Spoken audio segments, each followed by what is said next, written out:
Hey guys, my name is Tony. How was the break? Good? Everybody like the sweets? Let's thank Yoast for having us and putting on this great event so far, right? So this morning, afternoon, before we go to lunch, I'm going to talk to you about everybody's favorite subject, right? I can just see everybody just excited to talk about WordPress security. Before we do, though, I just want to introduce myself and who I am and what I do. So my name is Tony. I go by Perez box, and I work for a company called Sucuri. What we do there is we clean and protect websites. And to give you some kind of scale and context, we do about 40 billion page views a month in our growing infrastructure right now. We mitigate about 30 million attacks a month. We clean about 500 different websites a day. At the same time, we scan about 3 million unique domains. And when I say scan, we're looking for indicators of compromise. So all that to tell you that we have about 350,000 global companies or websites in our infrastructure.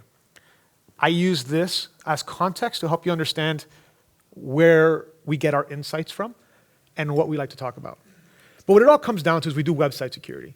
It's not necessarily WordPress security, it's not Joomla security, it's website security. We actually focus on all types of CMS applications. But today specifically, I'm going to talk about WordPress. And some of this stuff will translate to some of the other applications that you may have. So by a quick show of hands, how many folks in here use WordPress? Anybody use Joomla? Drupal? Okay. So this is a very appropriate talk, I would assume, for this group, being that I think 99% of you raised your hand. I'm going to talk specifically about a self-hosted environment. Who here runs like on a WordPress.com? Wow. Everybody here is running a self-hosted environment? Very, very impressive. Okay, good. Then this is going to be very applicable to you. Because you've all have likely seen headlines like this. Unusual WordPress attack steals login credentials. Over 1 million websites susceptible to SQL injection. Have people seen these headlines? Are you concerned about what's going on and the issues that are happening? They don't. Good. So you see this and you say, okay, I'm pretty safe and I'm good to go. Okay, good to go. That's perfect.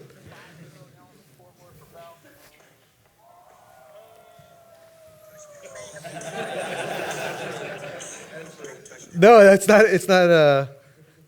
I butt dialed somebody.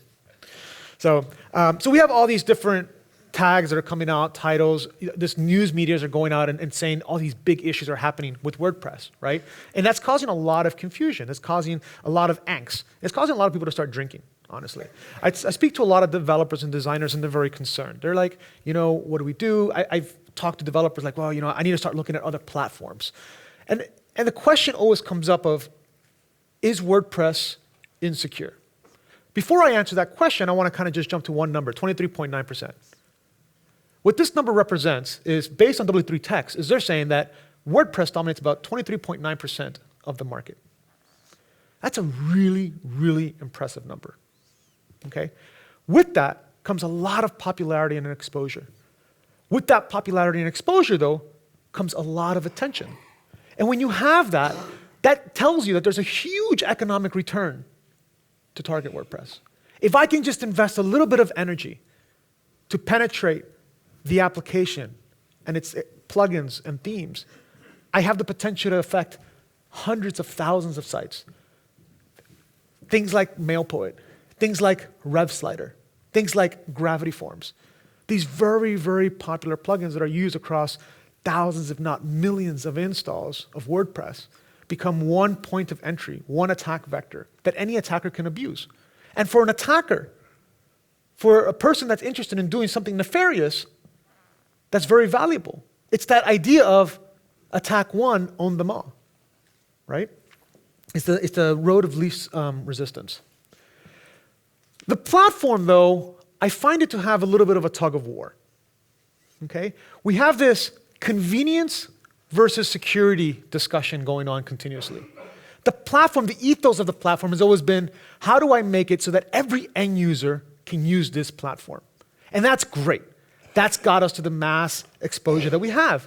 Unfortunately, convenience always trumps security. because security is not very focused on making your life easier, right? When was the last time you talked to a security guy and said, wow, I only have to do 15 steps to log into Facebook. How awesome is that, right? Oh, you want me to, do triple factor authentication just to get my email. Like, I'm so excited about that, That just doesn't happen. And so it comes down to the challenge we have in WordPress is the fabric of our DNA, of how we're built. We want to make things very easy to use. We want to make things extensible. And so it kind of reminds us in the security space of like Microsoft circa Windows 95. Okay? I don't know who remembers back then how things were, but it's very much the way WordPress is today. So for instance, we had no separation of privileges. We had no separation of processes. Everything was writable, and there was very poor user access controls. And when you have an environment like that, it makes it a very, very rich environment for attackers to target. But what it also does is it makes it so that every one of you in this room that are using it could easily get up online. We've all heard of these 5-minute installs. We've all heard, we want to make it so that you can get your application up and running, get your content out, and not have to worry about having to do anything else. Unfortunately, that is the wrong message that we've been sending as a community. We've been telling folks, hey, what we used to do as webmasters back in the 90s, we no longer have to do because you're not a webmaster. You're a website owner. And all you have to do is get your content out. And the next thing you know, you get hacked. And you're saying, I don't understand how that happened. This was all supposed to be very, very simple. And it's not. And it all comes down to our emphasis on being end-user focused. And I'm not saying that being end-user focused is wrong. I'm just saying it makes it very challenging from an architecture standpoint. And as designers, developers, and website owners, we have to understand that. The application was always designed to make your life easier. And that doesn't necessarily mean your life more secure. What makes it so great is its extensibility. What makes it so insecure is its extensibility. It's a very, very simple concept. You want all the freedoms to get online. You want all the headaches or the lack of headaches that you would normally have in larger organizations putting up a website. You don't want to deal with them. You say, hey, this CMS is simple. I have a self-hosted environment. I have my posts, my contact, my custom post types. I have all these plugins that do all these awesome things. This is beautiful. Yet these organizations are spending millions, and yet they're still getting compromised. And you're spending nothing because it's a do-it-yourself project. Almost every one of the incidents that are occurring today all revolve around the extensibility and ease of use of the platform. Rarely does it come from the core of the application, but often, more often than not, because of the end users and the things that you're doing with your environment, and frankly, the lack of insights and knowledge that come with managing your environment. When I talk extensibility, I talk things like plugins, things like themes, the integration of services, whether they're CDN services, whether they're third-party scripts, those kind of things. I talk about ease of use, the lack of emphasis around administration, things like access control. Some folks may not even understand what access control is, and I'll get into that. Okay? Security defaults. There's this conversation continuously happening in the WordPress ecosystem of things like a very small example of let's not disable the ability to edit within your WordPress application via the theme editor because that's the essence of the application. That is how people learned how to start coding is by using the editor in WP admin. That's a fair statement. On the flip side of that, what I can tell you is that it takes about less than 2 seconds for an attacker to compromise your user access controls and abuse that same editing function that most don't even use. So which one is right? Depends, right? Your everyday users most likely won't use something like that theme editor. But when we do these little decisions where we don't account for these security defaults, it makes life very challenging. But we're seeing this evolution in thought, though. We're seeing what the old businesses like Microsoft learned back in the 90s, and we're reinventing that entire wheel on the web. I wrote a post back in 2012, and it's still very valid today. The true vulnerability within WordPress is each and every one of us. It is why managed environments have become so popular. They have become popular because they protect us from ourselves. And that is a concept that we've always known in security. In security, you don't trust the user. The user will always do something silly. They will always input the wrong thing. They will always break something. They will never use it the way you designed it because that's just the way it works. Once their content's going, they're focusing on their SEO. We've talked a lot about SEO this morning. And I bet you every one of you think about SEO 4 or 5 times more than you think about security. And that's okay. But when you get compromised or you get blacklisted and you lose all your SEO traffic, then all of a sudden security becomes a big issue. Then all of a sudden it's, why wasn't I thinking about this? Why didn't anybody tell me this? So can WordPress be secured? I think so. I think brands think so, right? You've got huge organizations like TechCrunch.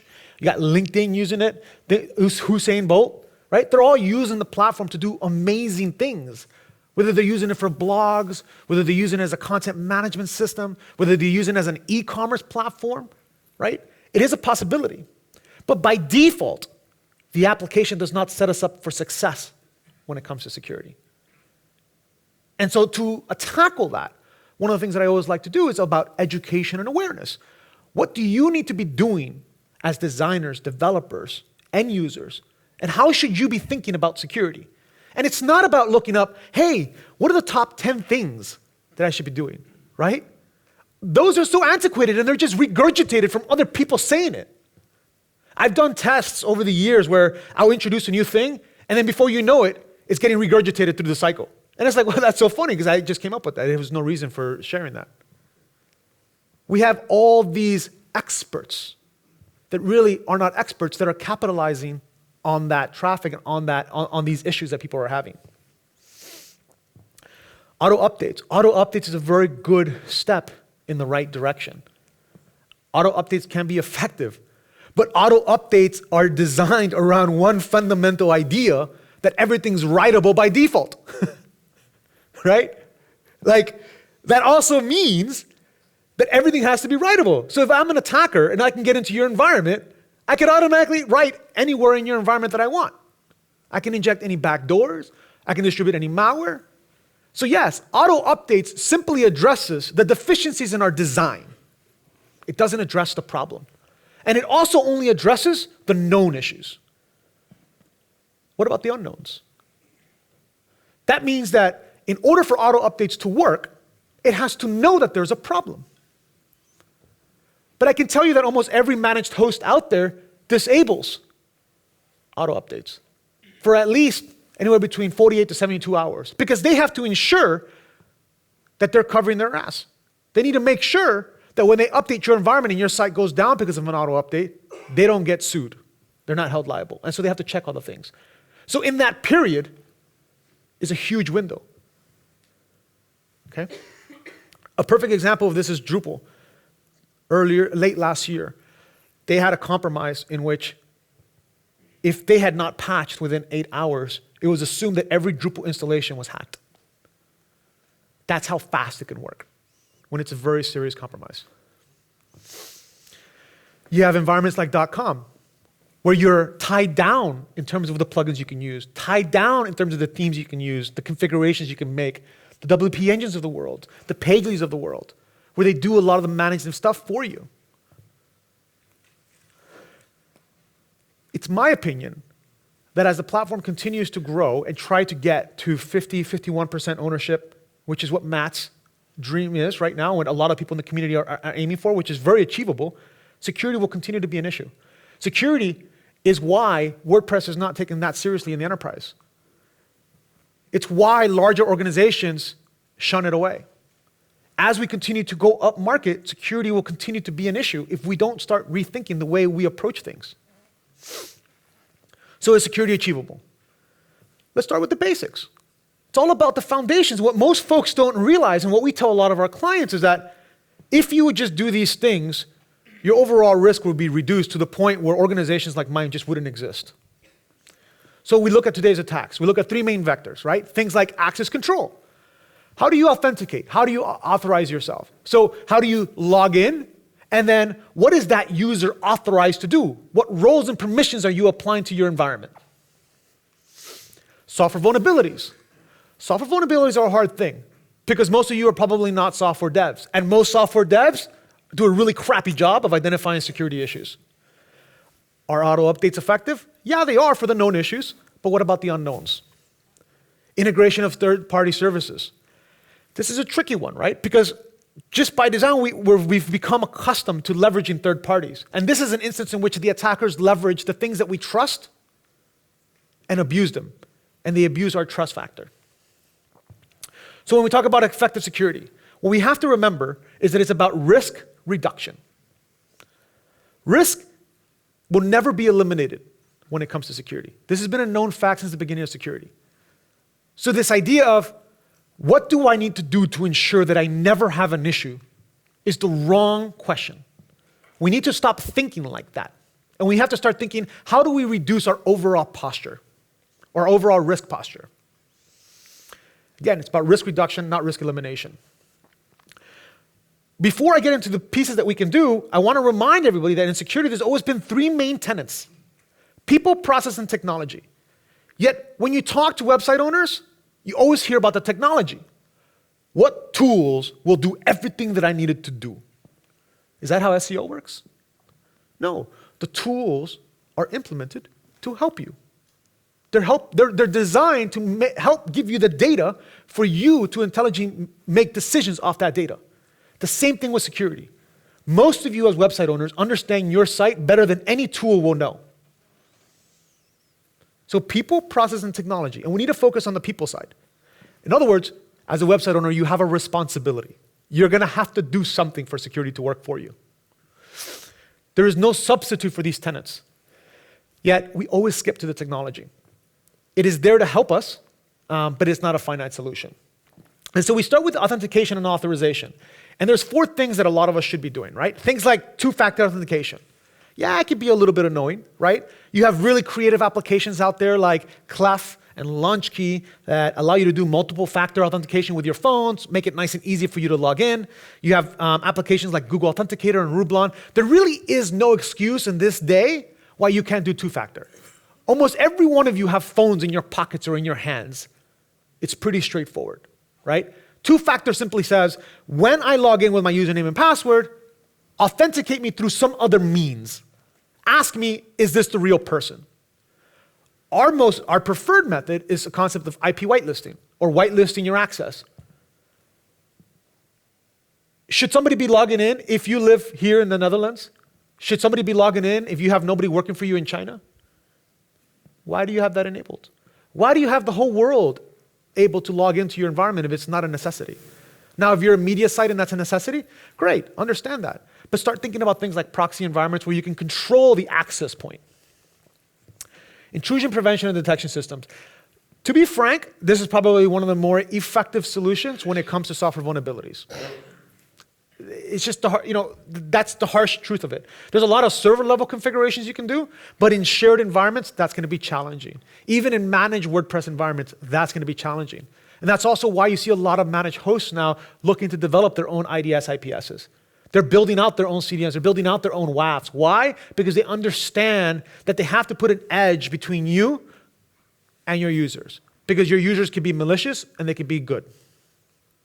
You have things like website firewalls, and of course, automatic updates are effective, at least for the known issues. Continuous monitoring. What's happening? Are things changing? Are they not? You know better than anybody else, especially when things like SEO spam come into play.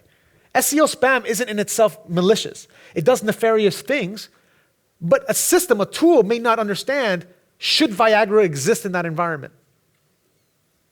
I don't know, should it? You're the website owner. What if you're a pharmaceutical and you should have Viagra? Right? But you as a website owner should see things like indicators of, wow, somebody logged in from China. Wow, somebody logged in while I was sleeping. Wow, somebody updated a post from 2 weeks ago. That's weird. I only have 2 people that edit. It's me and my wife, and we're both sleeping. All those are things that are recognized as indicators of compromise. Things like integrity checks. Has something manipulated the core of a file?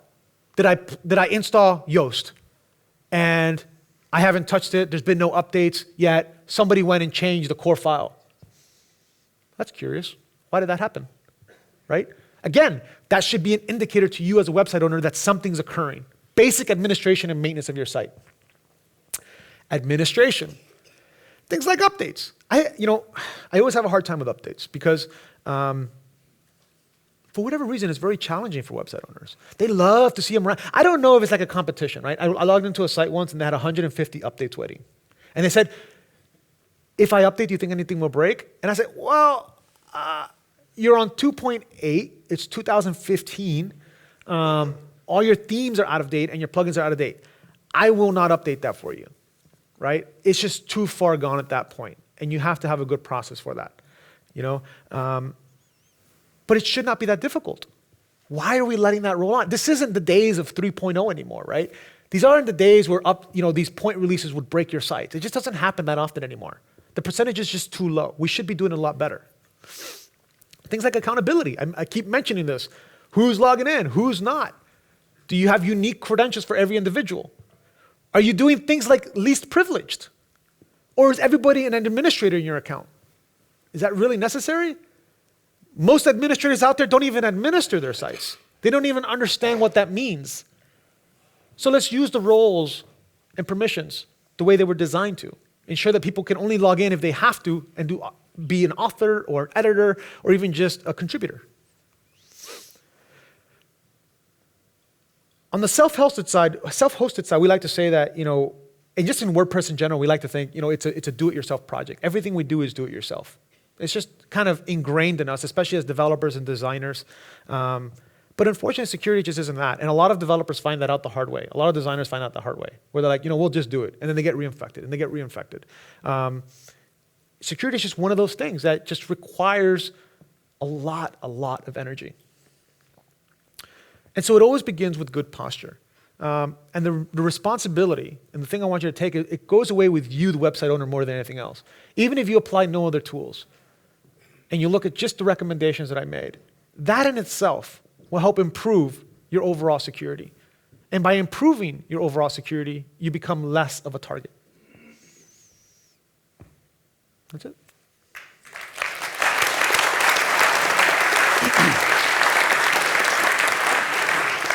Tony, thank you. Do we have any questions?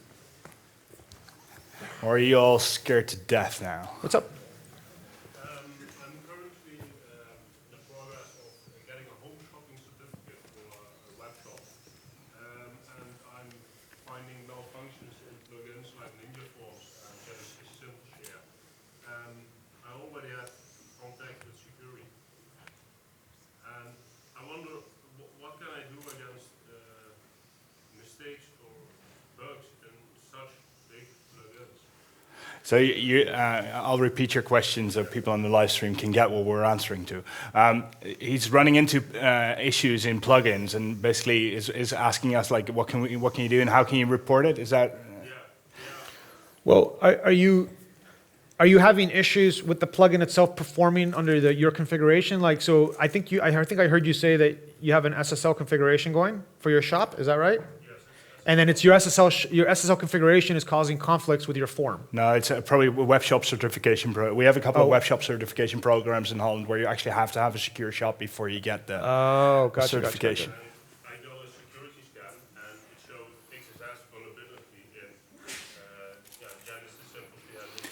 Yeah, so XSS vulnerabilities happen. We know that fairly well. Sorry. Usually, the bigger shops, the bigger plugin developers out there will have a security alias where you can just email them and tell them like, okay, this and this is the issue, you should fix this. And for any decent brand, they should turn that around in like 1 or 2 weeks at least. Yeah. We try to do security updates in a day, but it doesn't always work. At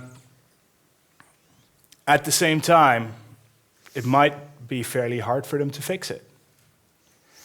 We've learned the hard way. I mean, we had Sucuri going over our code for WordPress SEO a couple of times now.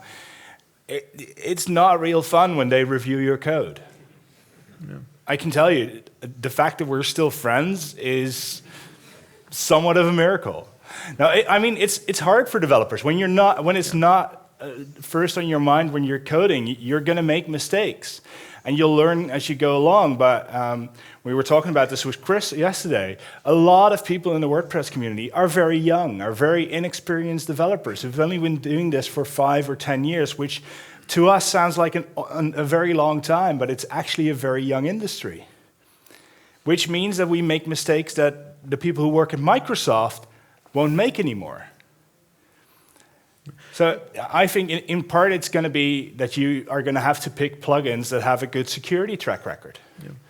And if you're running into plugins that don't fix the issues that you report to them, then do 2 things. 1, email plugins@wordpress.org, because they will just completely disable the plugin from being downloaded on WordPress.org, and this happens fairly regularly. And 2, switch to another plugin.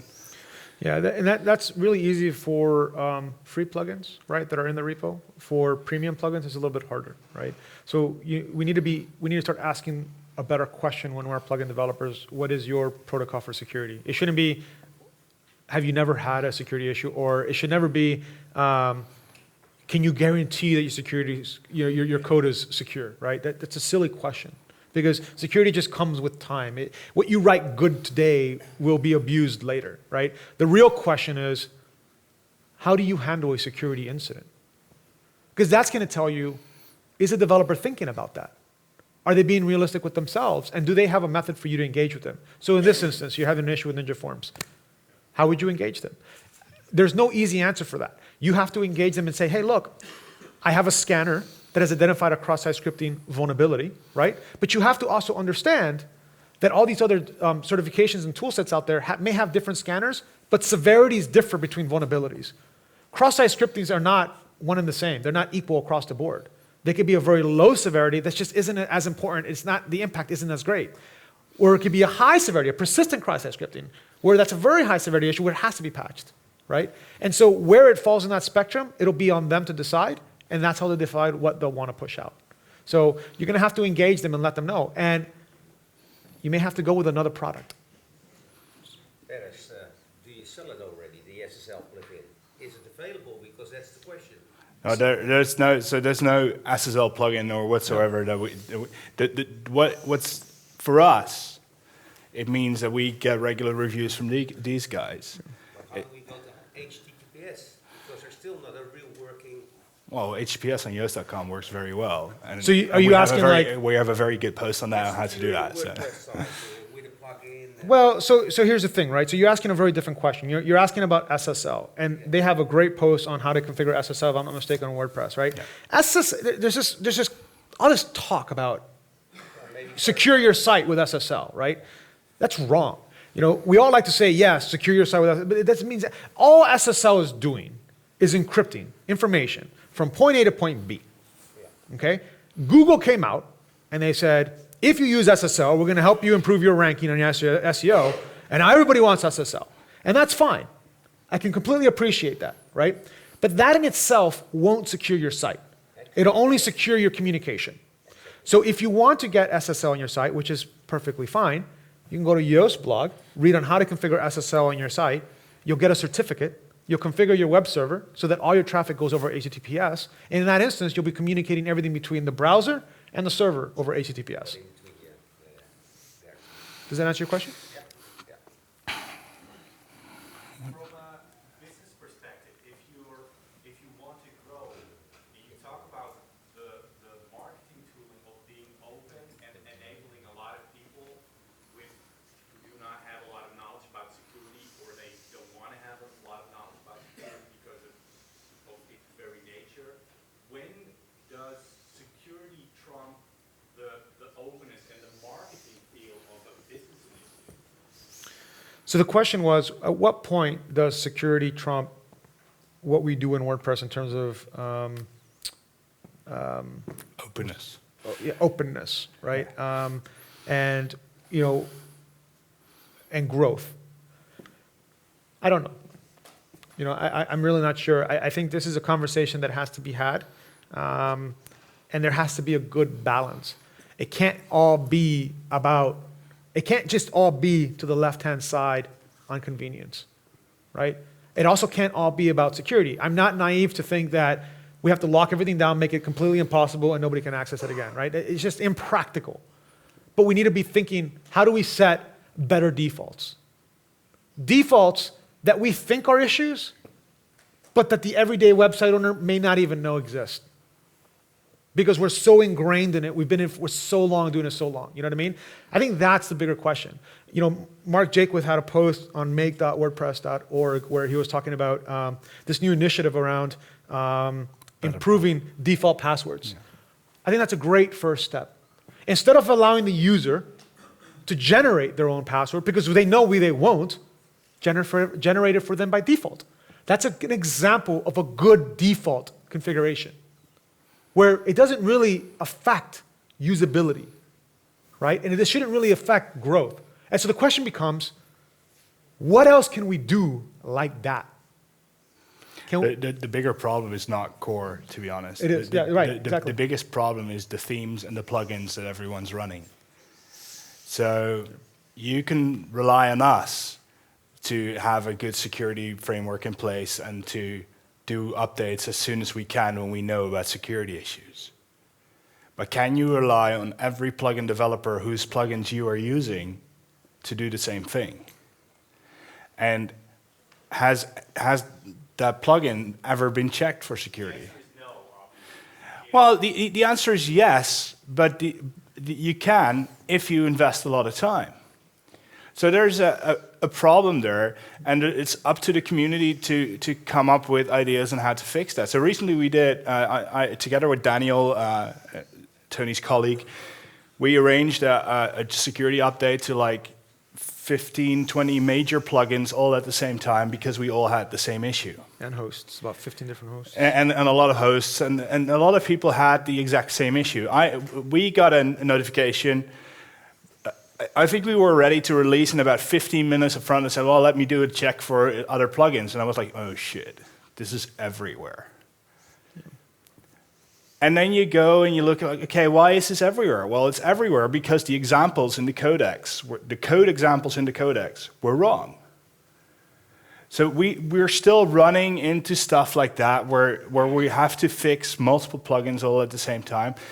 And luckily, I think most of the bigger plugin developers are now getting ready to have this process around that and do that quickly. Most plugins that have more than 100,000 users are actually very active about that. Yeah. It's the smaller ones that worry me. Oh yeah. Yeah. I try and take apart a plugin each week, and so far, since I've started doing that, I was at the time of that release, I've never taken more than 10 minutes to find a security hole in the plugin. It really is very easy in small plugins because most of the time they don't know better, which isn't wrong. WordPress SEO 0.4.2, it's still out there on some sites, unfortunately, had a very big bug where you could basically set any option from the front end. So you could break the entire site. That's 3.5 years ago, but we've learned since, but everybody has to go through that process. So what bigger sites are doing, like the Wired's and the New Yorker and all these sites that are all moving to WordPress, is they literally go through each plugin when they install it. Yeah, they do. They pay companies like Tony's to do that for them. So that is what a responsible big company will need to do at some point. Yeah, and then what they'll do is once it's reviewed, if they identify it and it's an open plugin, they'll contact the developers and let them know that they've gone ahead and fixed it, and they'll provide them the patch for it. But yeah, I know it's very common. Now, one of the things too to remember is that a lot of the noise that we're hearing right now on these security issues, it feels painful, but it's a short-term thing. And in fact, what it's doing is improving the community long-term. As this stuff becomes common language, cross-site scripting, SQL injection, remote file inclusion attacks, things like that, that becomes everyday language. Developers are starting to think about this as they're developing. More people are reviewing. Better scripts are being developed to quickly identify these things, which is overall improving the overall posture of the platform. Any more questions? Mag ik mijn vraag in het Nederlands Ja hoor. vertellen? Ik maak gebruik van security plugin en ook voor de totale service.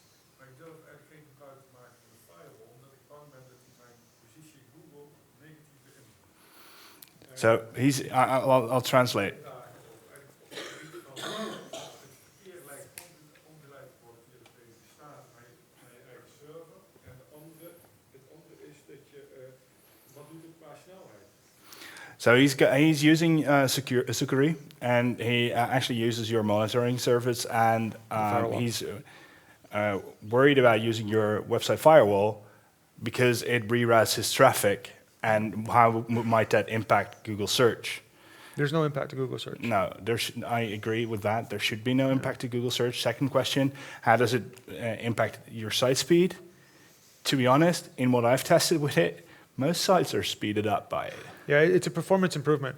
We have an Anycast configuration in our infrastructure, so we have servers around the world, and we distribute your content to the different locations. We function very similar to a CDN. And so that anytime an IP comes in for a specific region, it gets routed to the closest server, and it actually improves your speed, because now you no longer have to request a server back to your origin IP. It's a lot, he hates me for naming that brand, but it's a lot like Cloudflare. Yeah, it's exactly like with Cloudflare. one addition, in that it actually protects your site from a lot of attacks. Yeah. So these guys know about vulnerabilities in our issues the moment we do. Yeah. I'll openly say it here. When someone emails security@yoast.com, you're emailing me, Omar, who I don't know where he's sitting, but he's there, and you're emailing Daniel and Tony. The four of us are getting that email. They will immediately identify the issue, and if it's something that they can fix in their website firewall, they will have it fixed before we do, because they don't have to wait for updates. Yeah, we have a lot of, everything gets patched virtually, so everything gets patched at the edge. So you don't have to worry about any configuration issues happening. But like, not just that, things like ExploitDB and Secure List and all these other lists that are going out continuously, WP Scan, all those vulnerabilities come out, the minute they're released, they're patched, if not already patched virtually. That's the beautiful things like Website Firewall, whether it's ours or others, you know what I mean? The whole idea is to help you address the unknown unknowns. That's the holy grail for us as security people. Can we just stop it without ever affecting you? I will add that it, of course, adds a point of failure. It does. So if they go down, your site goes down. Yeah. This is true for any system like that. Cloudflare has been down as well over the years. If Cloudflare goes down, a lot of websites go down. The question is, what's the bigger risk? I would rather bet on them not going down than on somebody hacking us. I'll be honest, I think Yoast.com gets, well, we've been better recently, but up until like 6 to 7 months ago, we got hacked at least once a month. Now we're a high priority target because links from us do wonders for your SEO. But I mean, this is, the truth is that a lot of WordPress sites do get hacked often, or at least get a lot of attempts. Yeah. How often do you get hacked now? I think it's been a while now. We're not actually behind their website firewall yet because we're moving our entire infrastructure. But it got a lot better, especially when we introduced Google Authenticator, so when we did two-step verification, because that is where the biggest holes are. Because we're human. We all think we're more unique than we are. We have a lot of admins on our blog, which he gives me shit for. Rightly so, but yeah, well. Any other questions? Yes, ma'am. Have you got any advice if you've done responsible disclosure, including sending patches to big software companies? What if they don't act on it? So Juliette, who, by the way, is one of the outside committers to WordPress SEO, so she's one of the best coders I know, so I'm very glad she's here. She said, what do you do when you've submitted a patch to a software vendor and you've told them about a vulnerability and they don't fix it? Well, you give them ample time. And ample time is not 1 or 2 weeks, it's literally 3 months or something. Some companies need more time. If that's not enough, you keep emailing them during that time, but if that's not enough, then you warn them that you're going to 0-day it. And at a certain point, you just release it to the public. And trust me, it's very easy to get that news out. Yeah, you know, that's a very tough question, right? What she's asking, who's here responsible in full disclosure issues? Are people aware of that kind of talk, what that is? I'll just let you know. Responsible disclosure is this idea of we don't release the full details of a vulnerability. without engaging the developer and giving the developer an opportunity to patch it so that it doesn't become a zero-day event. When it becomes a zero-day event is such that there is no patch available, and so that anybody will rush to create a payload to attack it so that they can abuse it because there's nothing the end user can do. She's saying if the developer doesn't patch it when you've engaged them, what options do we have as researchers, as security people, as developers, other than to go full disclosure? And that's what Yoast is saying. It's like we give them as much time. It's not an easy question, you know. Because we have to be receptive to them as an organization and what they're trying to do. As researchers, we want to get the information out. It gives us validity for what we've done. You know, I get that. But 3 months is a really long time. That's very gracious. And that threat of, listen, I hate to use the term threat, but listen, I'm going to disclose this. What can I do to help you with this process? Can I patch it for you? I'll send you the code. You don't want to use that? I'm going to zero day it. I've already sent the patches in. The thing for me is not so much that I want validity for my work. I'm afraid someone else is going to. You could also leverage other organizations. You could leverage bigger organizations. Yeah. And say, hey, we've had a lot of people come to us and say that and say, look, I have this proof of concept, I have this issue, can you guys help? And usually when a larger organization gets involved, people tend to listen. Yeah. So, and if it's on WordPress.org, again, email plugins.wordpress.org with the vulnerability and the patch. If the developer won't do it, They'll patch. WordPress.org, the plugins team on WordPress.org will do it for you and will push out a forced update. Yeah. They may. No, well, on security issues, if you have a patch that and it's a severe enough security issue, I mean, XSS in the admin is not even considered enough of an issue. It has for to be them. serious. Yeah, You know. but I've seen them do that in the past. So yeah, it's a very active team that has stepped up quite a bit in the last few months. So We're good. What is the number one change that you recommend to implement on any default WordPress installation? what would you say is the number one change that you would people should implement? The number one thing that I would recommend folks is by default enable two-factor authentication. I mean, there's two main vectors that affect everybody, software vulnerabilities and access control. Two-factor authentication will reduce so many attacks. You know, even if you use a shitty password and a shitty username, just having a second factor occurring will stop that attack. We've run out of time, otherwise we're going to run late. So thank you, Tony. For sure.